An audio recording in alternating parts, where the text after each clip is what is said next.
Bom dia a todos e a todas. Eu gostaria imensamente de agradecer esse convite do Instituto Florestal para estar aqui discutindo sobre essa questão que é tão importante, tão relevante nesse momento para a política de ciência e tecnologia no Brasil. Como já foi dito, né, eu sou geógrafo, bacharel geógrafo, sou mestre e doutor em política científica e tecnológica pela Unicamp. Terminei meu doutorado em 2013. E durante meu mestrado e meu doutorado eu me dediquei a estudar a relação entre a comunidade de pesquisa, aí professores universitários, pesquisadores em si, com o governo na elaboração da política de ciência e tecnologia no Brasil. Meu mestrado resultou na publicação de um livro em 2010, né, que era o Polo e Parque de Alta Tecnologia, o Mito de Campinas, em que eu discutia, dentro de uma abordagem acerca da política de ciência e tecnologia no Brasil, essa questão da implementação de polos e parques de alta tecnologia, como isso interferia de fato na política de ciência e tecnologia. Aí, em específico, eu peguei a questão do polo de Campinas, né, que envolve a Unicamp e tal, e no doutorado eu fui estudar uma outra relação aí mais específica, que é justamente essa da comunidade de pesquisa e a interface com o governo na elaboração da política de ciência e tecnologia como um todo, assim, um olhar mais abrangente de como esse ator, comunidade de pesquisa, interfere na elaboração de política de ciência e tecnologia. E daí a importância dessa questão. O percurso dessa apresentação, vou buscar destacar nesses 30 minutos esses 4 pontos, né, o que diz o marco legal da ciência, tecnologia e inovação. Vou me afastar um pouquinho, né? Quem participa da tomada de decisão sobre o marco legal de ciência, tecnologia e inovação, uma avaliação da tomada de decisão e conclusão. Por favor. O que diz o marco legal da ciência, tecnologia e inovação? Em 31 de 8 de 2011, foi apresentado o projeto de lei 2177, que institui, então, naquele momento, foi apresentado o projeto que era chamado de o Código Nacional de Ciência, Tecnologia e Inovação.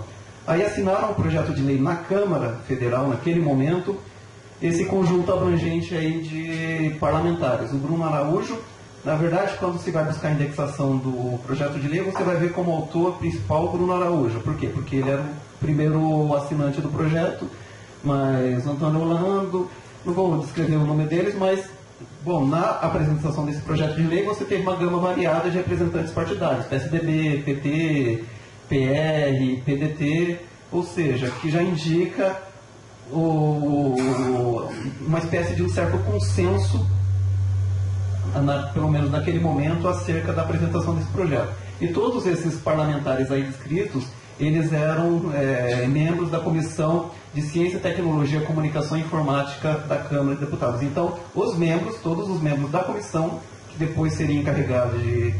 Nossa, está dando microfone.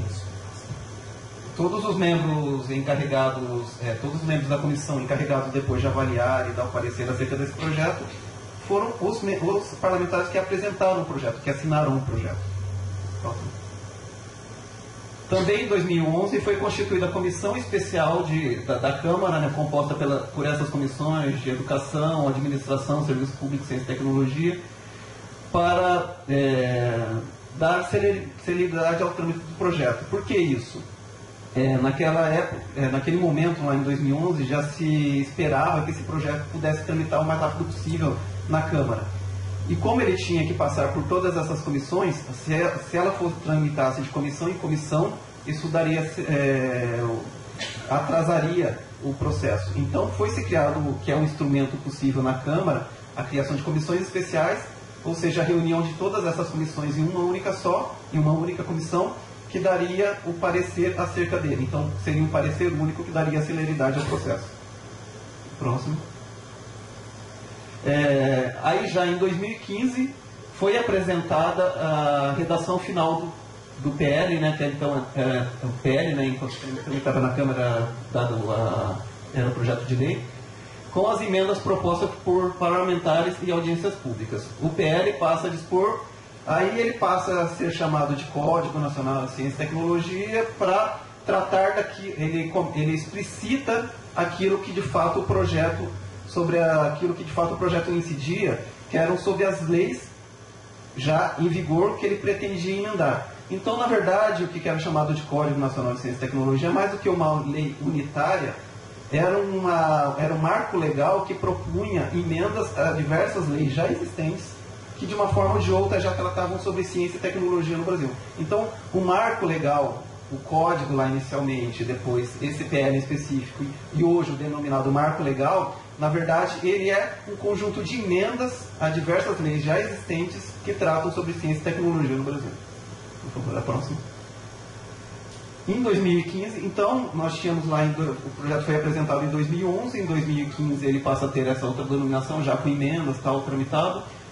O PL é enviado para apresentação, para apreciação do Senado, onde passa a tramitar, aí sim, no Senado ele passa a ser, a receber essa denominação, né, o PLC, que é Projeto de Lei da Câmara, 77/2015.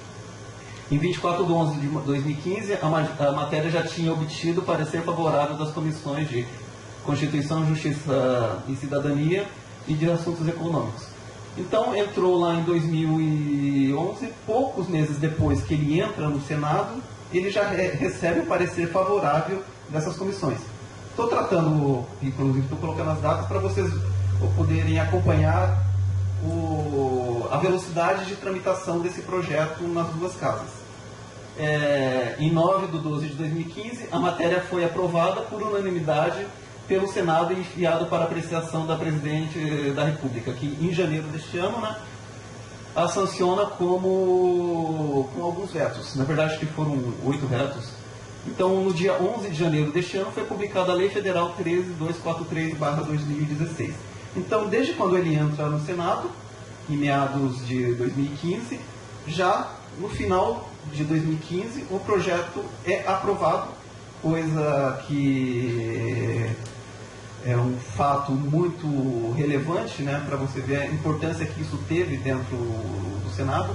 Um projeto que entra em 6 meses no Senado, já é aprovado e já no mês seguinte é sancionado, é uma coisa assim, para vocês verem a importância que isso foi tido lá dentro. O próximo. Então, lá, o que a lei de fato faz, né, como eu disse lá no início? Na verdade, ela é o marco legal é um conjunto de emendas, que agora é um conjunto de emendas aprovadas, né, então passam a incorporar cada uma dessas leis a essas leis em específicos. É um conjunto de emendas à Lei de Inovação, ao Estatuto do Estrangeiro, né, Estatuto aqui trata da permanência de estrangeiros no Brasil, especificamente para fazer pesquisa no caso aqui da lei. Lei de Licitações e Contratos, porque ela também altera a Lei 866 e dá um outro estatuto jurídico a essa relação dentro das instituições de pesquisa, universidades. Lei de Regime Diferenciado de Contratação Pública, Lei de Contratações Temporárias. Então, na verdade, o marco legal ele propõe emendas e que foram aprovadas a esse conjunto de leis. Inclusive, houve aí, durante o processo de trâmite do projeto, uma emenda à Constituição, que foi a emenda 85, aprovada em 2015. Próximo, por favor. Depois eu vou tratar um pouquinho mais à frente. A Constituição Federal, com a emenda, que foi aquela emenda aprovada em 2015, a emenda em vigor, nos seus artigos 219b, torna legal a cooperação entre a União, Estados e Distrito Federal e municípios com entidades privadas. Já seu artigo 219A estabelece os termos dessa cooperação, que pode ser inclusive com compartilhamento de recursos humanos especializados e capacidade instalada, e mediante contrapartida financeira ou não financeira assumida pelo ente federativo. Ou seja, a emenda, ela foi proposta por quê? Porque muitas das a Constituição foi proposta porque muitas das emendas propostas no projeto de lei poderiam ser consideradas inconstitucional se o projeto fosse aprovado da forma como era. Então, antes de aprovar o projeto em si, era necessário emendar a Constituição para dar legalidade posterior ao projeto. Então, até nesse aspecto, houve uma certa celeridade, porque essa emenda, o que foi a proposta de emenda, ela foi aprovada por uma deputada do PT, inclusive, ela ocorreu em função de todo aquele trâmite que teve na Câmara.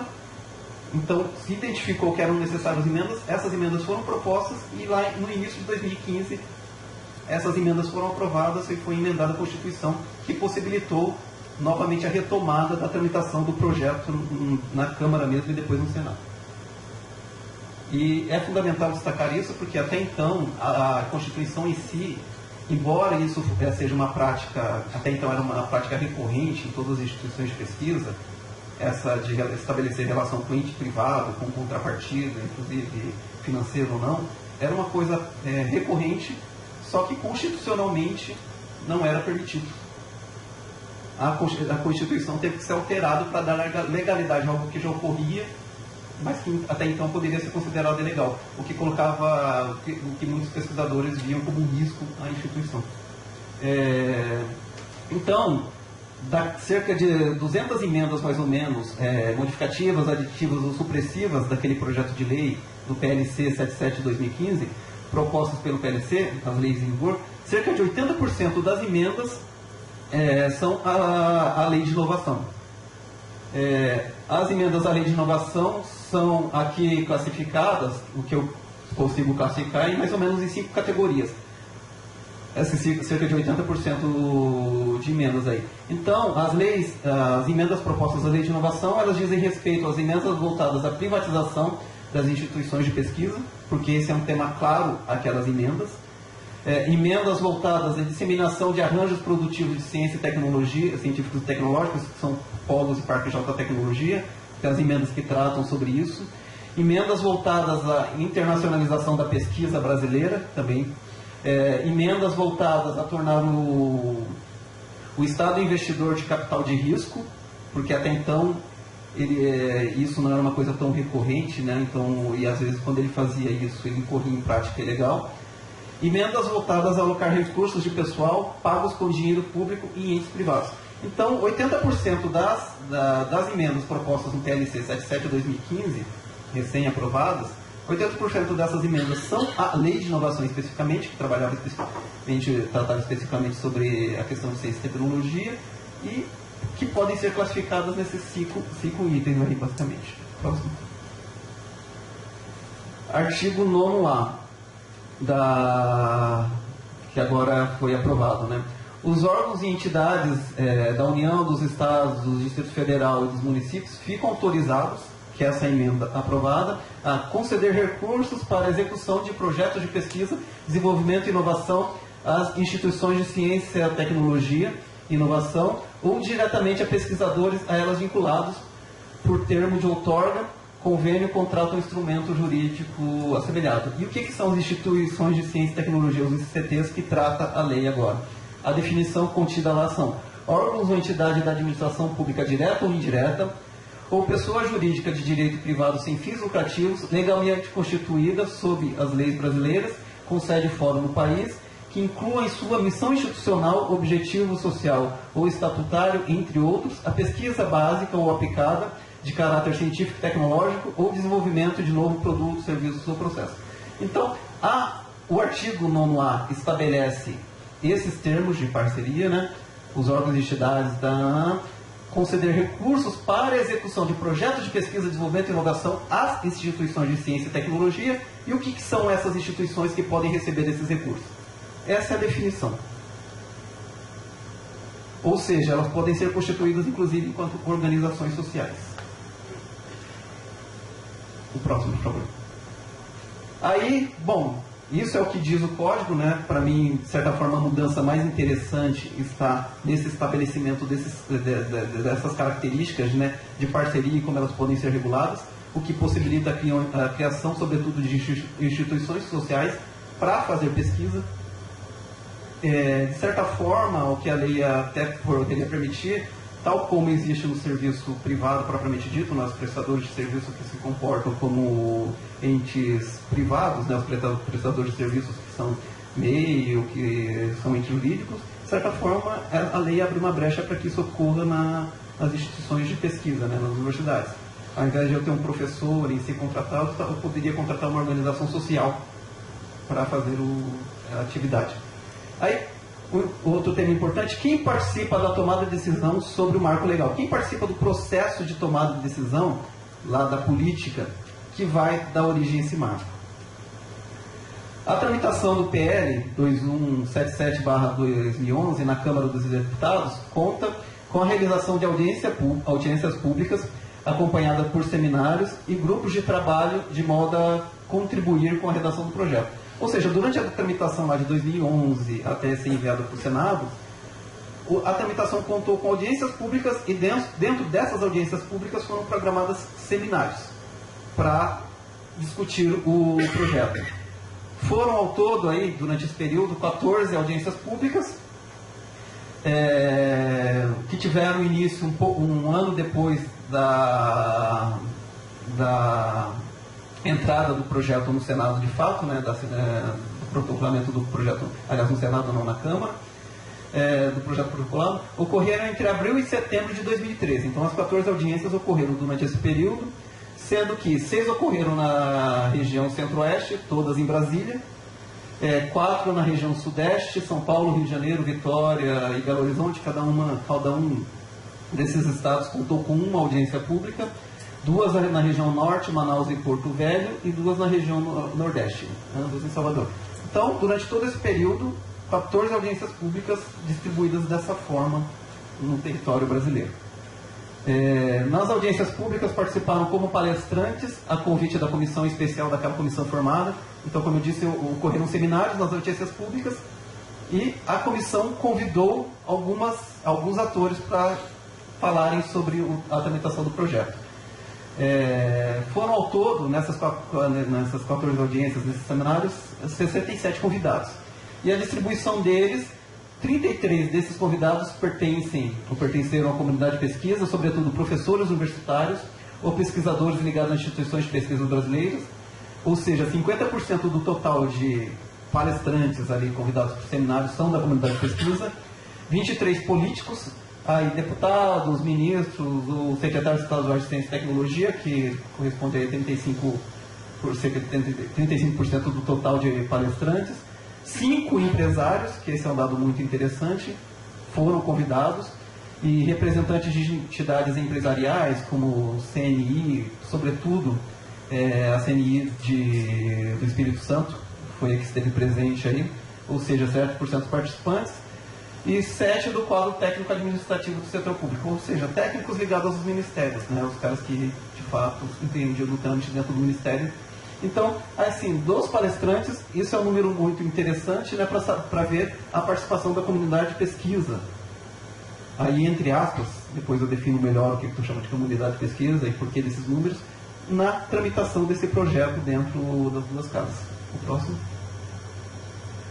Dentre a comunidade de pesquisa, as instituições de pesquisa que mais estiveram presentes nas audiências públicas como participantes convidados para os seminários foram Fortec, Fundo Nacional de Gestores da Inovação e Transferência de Tecnologia, estiveram presentes em 5 seminários, representando 5 seminários, SBTC em 4 seminários, a USP em 4, a Fiocruz em 3 seminários.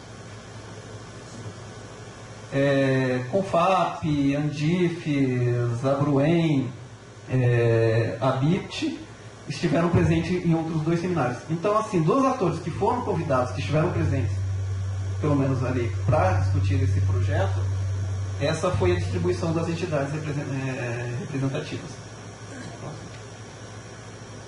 Aí, ali era a comunidade de pesquisa. Da comunidade política, assim, pode se dizer, o deputado Cibá Machado, do PT, foi o político presente em todas as audiências públicas, uma vez que ele era o presidente daquela comissão especial.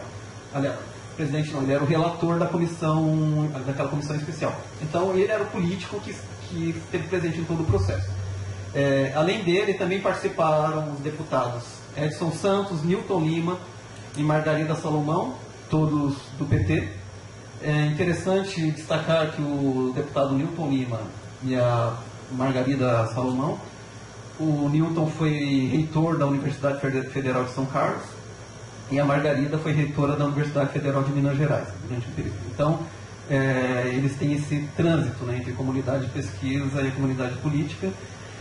Gabriel Chalita, né, que então estava no PNDB, e o Zalci Lucas, que até então estava no DEM.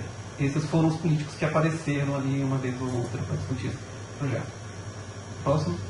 O grupo de trabalho formado por 40 membros, né, porque além dos seminário, aliás, além das audiências, né, também foi formado um grupo de trabalho para dar conta da sistematização de todo esse processo, né? Então foi formado por 40 membros, dentre eles 20 pertenciam à comunidade de pesquisa, né, 50% dos membros, 12 eram do quadro técnico-administrativo do setor público, né, 30% do grupo, 5 representantes das Forças Armadas, que é um dado interessante também, 2 empresários e um político. Próximo. Foi o grupo de trabalho que consolidou as propostas apresentadas como emenda ao PL, né, 2177, que posteriormente foi aprovada na Câmara dos Deputados e enviada para apreciação do Senado. Daí então passou a ser identificado, né, como PLS 77 em 2015. Então aqueles dados são interessantes para a gente saber quem, assim, institucionalmente, né, ou formalmente esteve presente na tramitação de todo esse processo. Foi o grupo de trabalho também quem preparou o texto da proposta de emenda à Constituição, que até então era o número 290 de 2013, apresentada pela deputada Margarida Salomão, então foi ela que apresenta, e outros, que deu origem então à emenda constitucional 85, que foi aprovada em 2015. Então foi aquele grupo de trabalho que também viu a necessidade da Constituição ser emendada para dar legalidade a todo o processo, todo o projeto de lei depois. O próximo. No Senado, em 18 de novembro de 2015, ocorreu uma audiência pública, aí já no Senado. Então ocorreu, durante toda a tramitação do projeto no Senado, ocorreu uma audiência pública no dia 18, e essa audiência pública foi convocada no dia 17 ou no dia 16 de novembro, se eu não me engano, está lá no trâmite do processo. Então, eles convocam no dia 16 ou 17 e ocorre no dia 18.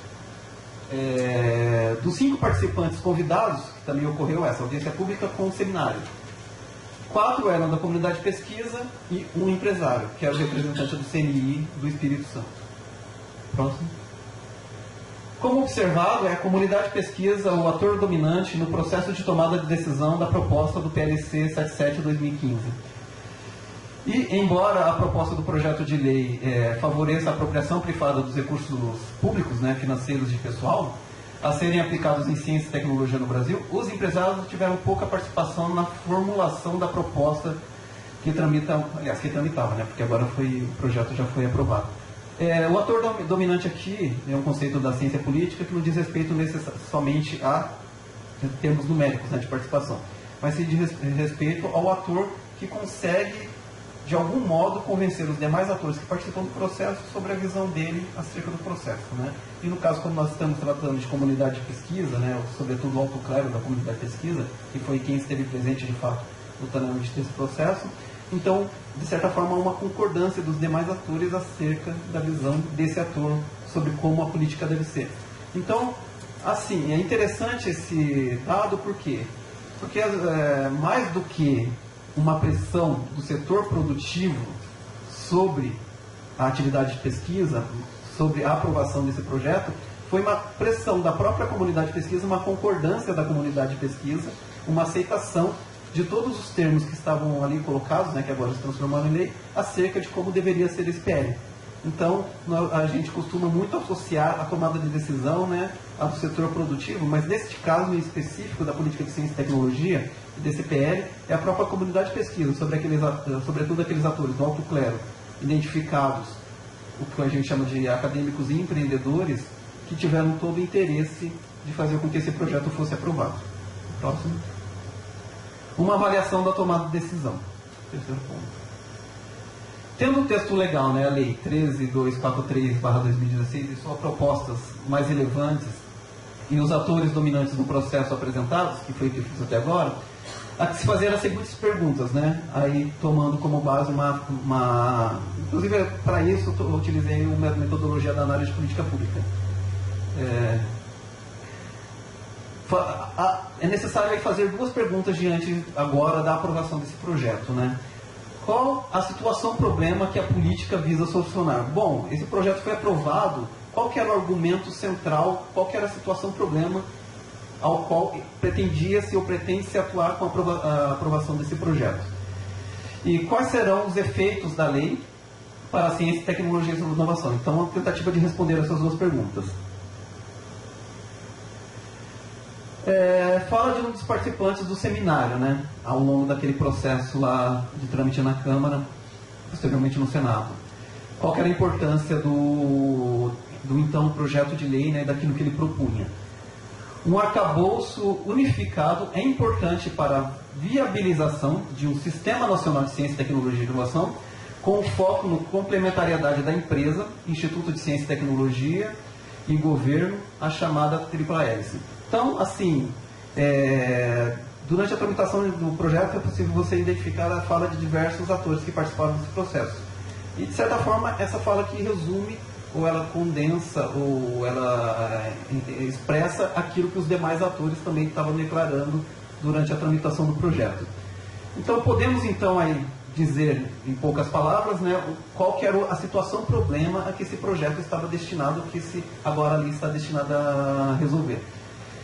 A debilidade da interação entre o potencial de pesquisa e desenvolvimento com os setores produtivos brasileiros. Que é uma ideia que, assim, está muito presente hoje, né, nesse meio. A ideia de que as instituições de pesquisa, existe uma debilidade, um afastamento entre instituições de pesquisa e universidades com os setores produtivos. Então, devido a essa debilidade da interação, é necessário criar mecanismos que possibilitem que uma se conecte com a outra para elevar o desenvolvimento social, o crescimento econômico e por aí vai.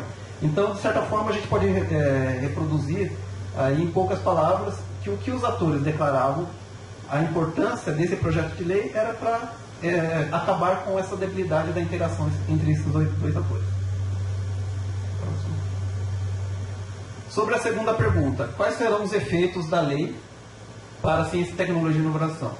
Aí temos alguns dados que talvez nos ajudem aí a tentar visualizar o que pode acontecer agora com a publicação da lei. Por favor. Aqui nós temos dois gráficos, são dados tirados da Pintec, que é uma pesquisa de inovação tecnológica desenvolvida pelo IBGE nesses períodos aí. Como o projeto, como os atores em si visualizam, se fundamentam na elaboração desse projeto de lei, na tentativa de unir empresa com instituições de pesquisa, vamos ver qual o comportamento desses atores, como eles se relacionam, né, por meio desses dados aqui, que são os que mais representam, vamos dizer assim, a pesquisa mais completa que a gente tem hoje no Brasil, que nos dá uma ideia acerca da relação desses dois atores. Dispêndio em P&D nesses períodos. Aqui é o dispêndio público. A gente vai ver que desde quando a pesquisa começou a ser feita, no período 2000, 2013, até o período mais recente, 2009, 2011, você tem um princípio de queda, uma pequena subida e depois uma estabilização do dispêndio nacional em P&D, né? E aqui embaixo, taxa de inovação da indústria brasileira. Então, apesar do comportamento do gráfico ali, apesar do dispêndio, né, ter caído, subido, aumentado e tendenciar a estabilidade, né, qual que é o comportamento disso? Né? Você gasta mais esperando com que a taxa de inovação da indústria brasileira também tenha o mesmo comportamento, aumente, né? Mas como a gente vê no gráfico de baixo, a taxa tende a cair. Ela permaneceu estável durante todo aquele período, só que no período em que houve um crescimento, uma estabilidade ali, a taxa de inovação da indústria brasileira está tendendo a cair. Próximo. Percentual da indústria inovadora que utilizam programas do governo. Então, aqui é o percentual de empresas e quando a gente pensa em pesquisa e desenvolvimento, a gente pensa na figura lá no laboratório, qualquer coisa do gênero, desenvolvendo algo novo que vai ser depois, posteriormente, colocado no mercado pela indústria, que a gente vai chamar de inovação. A Pintec considera inovação, no caso, o conceito utilizado de inovação pela Pintec, É algo que é novo, que é novo, mas que é novo, pode ser novo para a empresa, para aquela empresa, pode ser, e também pode ser novo para o mercado. Aqui no caso, qual que é a principal inovação feita pela indústria brasileira? Ao contrário do que a gente possa imaginar, que ela investe em P&D para inovar. A principal estratégia inovativa utilizada pelas empresas brasileiras é a compra de máquinas e equipamentos, que é a primeira linha do gráfico ali. Projetos de inovação em parceria com as universidades e indústrias, que é a linha azul, e as leis de P&D, como a lei de inovação, né, que estava em vigor até então, como estratégia inovativa, são pouquíssimo utilizadas. Então, novamente, voltando ao projeto de lei e a lei, o que ele procura estabelecer? Uma parceria entre as instituições de pesquisa com o setor produtivo para levar a maximização da inovação. É assim que a lei vê o problema. Mas qual que é a principal estratégia de inovação utilizada pela empresa? É o relacionamento com instituições de pesquisa ou o acesso aos benefícios das leis de inovação ou mesmo aquela lei do bem para inovar? Não. A principal estratégia inovativa da empresa é comprar máquinas e equipamentos. É transferir algo que já existe fora ou que existe em outra planta industrial, ou seja, algo novo para ela, que vai aumentar a produtividade, né? Porque quando a gente está falando em P&D, no final da cadeia está esperando-se aumentar a produtividade daquela planta produtiva. E como que a empresa brasileira aumenta a sua produtividade? Internalizando máquinas e equipamentos. Ou seja, internalizando, comprando aquilo que já existe no mercado, né? Ela não precisa investir em P&D para fazer isso, ela compra aquilo que já existe. O próximo. E a relação com as universidades e institutos de pesquisa, né, como estratégia inovativa, é pouquíssimo utilizada por elas.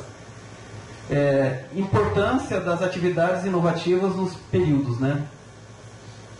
O primeiro ali não consigo ler.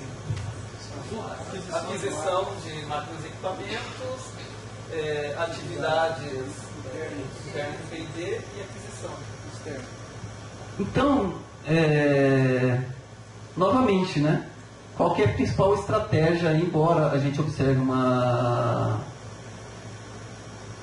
certa queda no gráfico, mas a importância atribuída pelo setor produtivo, né, a essa parceria, ou a P&D propriamente dito, a atividade laboral, atividade desenvolvida dentro dos laboratórios, como estratégia para aumentar sua produtividade. É pouco utilizado.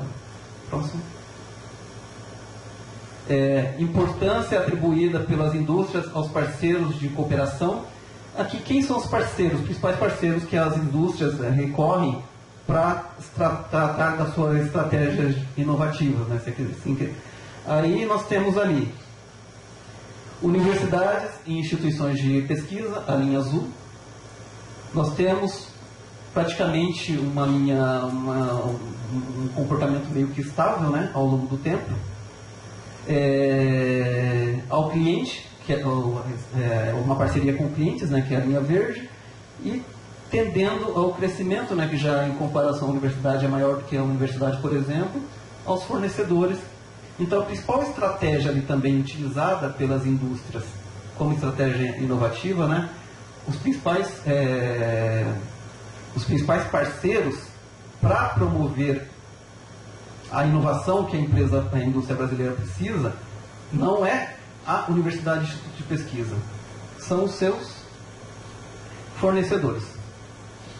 Mais uma vez, né, como o projeto, como a lei, ela tenta estabelecer esse vínculo entre instituições de pesquisa e setor produtivo para aumentar a competitividade da empresa, porque aquele é o problema observado como relevante, para a empresa, ao contrário, né, se fosse feita uma lei que possibilitasse a melhoria da parceria dela com os fornecedores, para a empresa talvez fosse mais vantajoso do que o marco legal de ciência, tecnologia e inovação. Próximo. Importância atribuída pela indústria às fontes de informação para a inovação. Bom, onde a indústria busca informação para sua estratégia inovativa, que é a compra de máquinas e equipamentos, sobretudo. As duas primeiras, universidades e instituições de pesquisa estão aqui embaixo, são pouco procuradas como fonte de informações.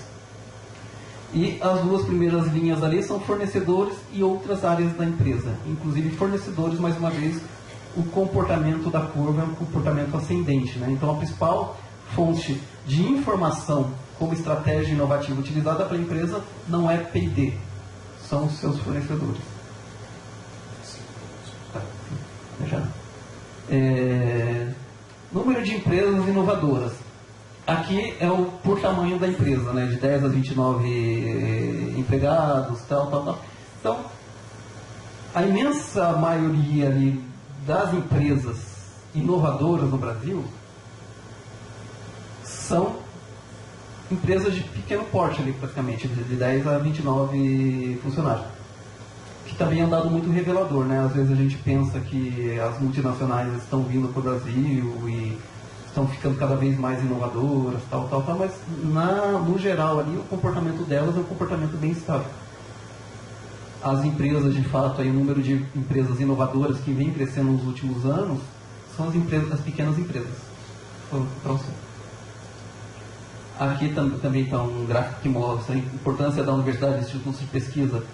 Aqui a importância das universidades e instituições de pesquisa como estratégia inovativa para aquelas empresas por tamanho.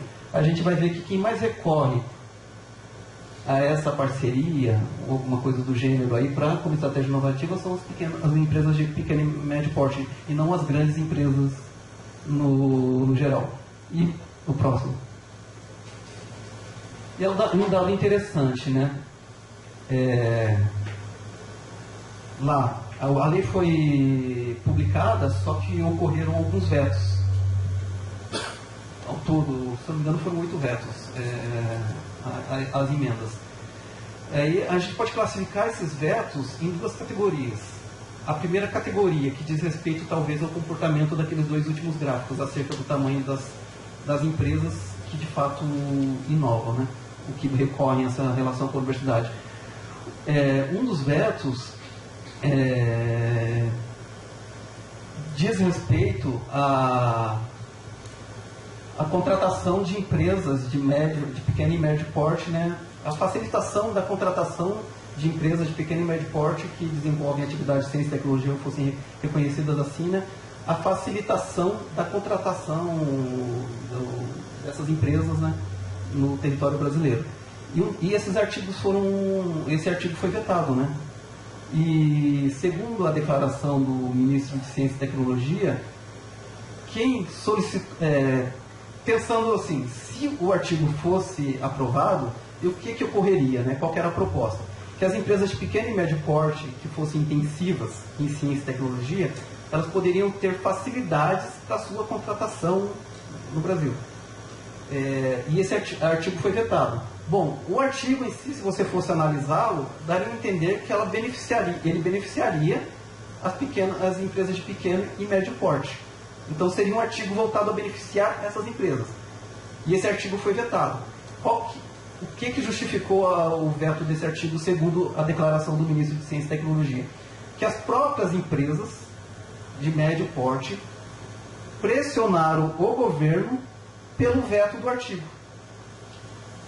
É curioso isso, né? Porque é um artigo que à primeira vista tendia a beneficiar as empresas de pequeno e médio porte, mas as próprias empresas se reuniram solicitando o veto do artigo. Por quê? Porque elas se sentiriam prejudicadas no mercado pela concorrência que isso poderia promover. Aí, aqueles dois gráficos lá, eu tinha levantado uma hipótese porque o comportamento daquele gráfico... Volta um pouquinho para mim. Esse gráfico. Por que esse gráfico tem esse comportamento aqui tão dispar, né? Sobre aquela linha azul ali, a primeira, das empresas de pequeno porte? Por que aumenta tanto o número de empresas de pequeno e médio porte que tem esse número de empresas inovativas, né? Porque aumenta tanto desse porte? Não tenho como comprovar isso, mas pelo que eu conheço do sistema de ciência e tecnologia, do comportamento, muitas dessas empresas de fato são inovadoras e têm essa relação com a empresa. Por quê? Com a empresa, com as instituições de pesquisa universitária, porque elas surgiram da universidade. São aquelas empresas criadas dentro das universidades, sejam por professores, pesquisadores. E como houve uma facilidade para a criação dessas empresas, né? nos últimos anos, talvez justifique o crescimento tão exacerbado daquele gráfico ali. Aí voltando lá àquela declaração do ministro, por que as empresas solicitaram o veto daquele artigo? Porque, no geral, as empresas de médio porte, como elas não recorrem à parceria com as instituições de pesquisa como estratégia inovativa, então, mais do que beneficiá-las, iria prejudicá-las, porque quem entraria no mercado para concorrer com elas? Essas empresas ligadas às universidades. Então, houve uma mobilização dessas empresas de médio porte para que elas não fossem prejudicadas pela promulgação dessa lei. E essa é uma primeira categoria de vetos, e os demais vetos foram especificamente sobre aqueles artigos que permitiam alguma concessão fiscal às empresas, né?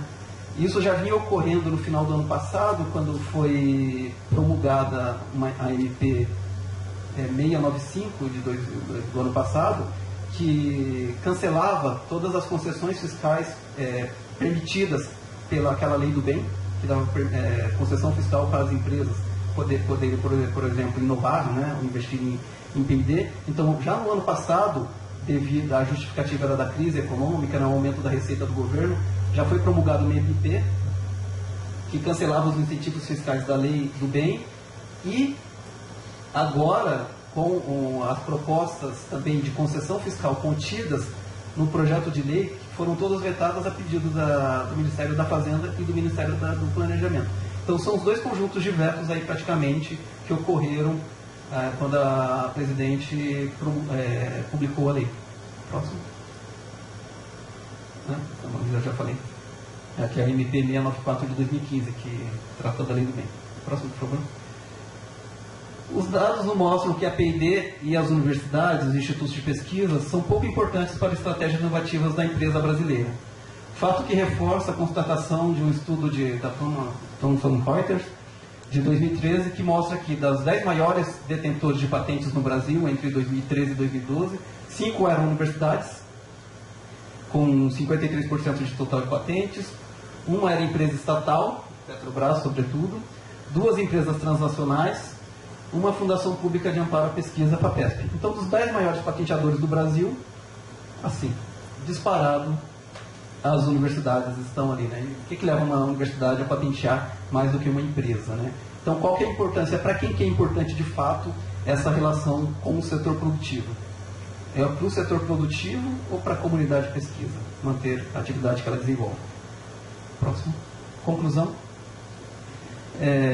Com a sanção da lei, né, as principais mudanças que tendem a ocorrer no complexo público de ensino superior e pesquisa, aí incluindo universidades e institutos de pesquisa, bom, primeiro o que tem de ocorrer? A substituição de instituições públicas e estatais de pesquisa por organizações sociais, porque isso a lei permite, seria a continuação da reforma do Estado proposta por Bresser Perdeira aí nos anos 90, né, em que se preconizava que a oferta de serviços sociais e científicos deveria ser feita por organizações sociais, cuja propriedade seria considerada pública não estatal. Então, de certa forma, o que esse projeto de lei, o que a lei agora publicada, ela estabelece, ela concretiza aquilo que já tinha sido preconizado pelo Bresser na década de 90, a transferência do aparato de pesquisa científica e tecnológica para organizações sociais.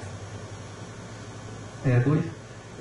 Professores, universitários e pesquisadores das instituições públicas, estatais, vão constituir-se como diretores-presidentes das organizações sociais, com essa possibilidade, né?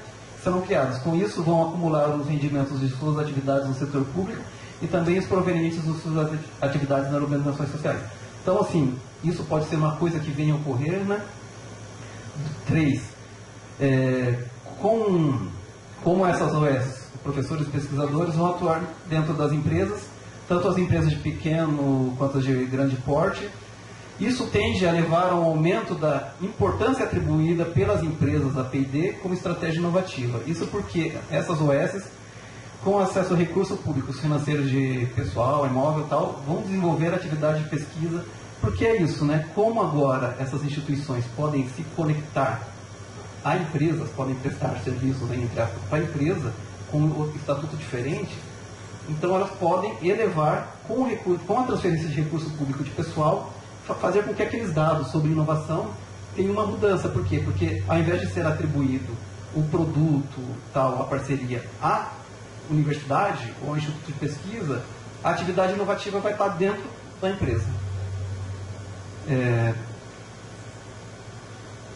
O gasto em P&D no Brasil vai continuar o mesmo ou tende a decair. Isso porque o Estado tende a manter ou ampliar seus gastos, ao passo que as empresas tendem a diminuir seus gastos. Haja vista que elas poderão ter acesso facilitado a todos os recursos financeiros, porque é o que a lei permite também. Então, mais do que um aumento do investimento da empresa, propriamente dito, em P&D, ou o Estado vai continuar com o investimento que ele vem mantendo, ao passo que a própria empresa tende a decair, porque com recursos provenientes do Estado, porque ela vai investir recursos próprios para desenvolver pesquisa. O número de patentes registradas pelas universidades tende a cair, pois o registro passará a ser feito em nome dos pesquisadores envolvidos no processo e das OS, a que eles estarão ligados. A fonte dos recursos financeiros para a manutenção dos registros continuará a mesma, ou seja, os cofres públicos. Por fim, com a suspensão dos incentivos tributários, os vedados do marco legal, todos os benefícios do marco legal incidem no complexo público, porque é aquilo, né? A empresa já não investia em P&D, porque ela não necessitava enquanto estratégia inovativa.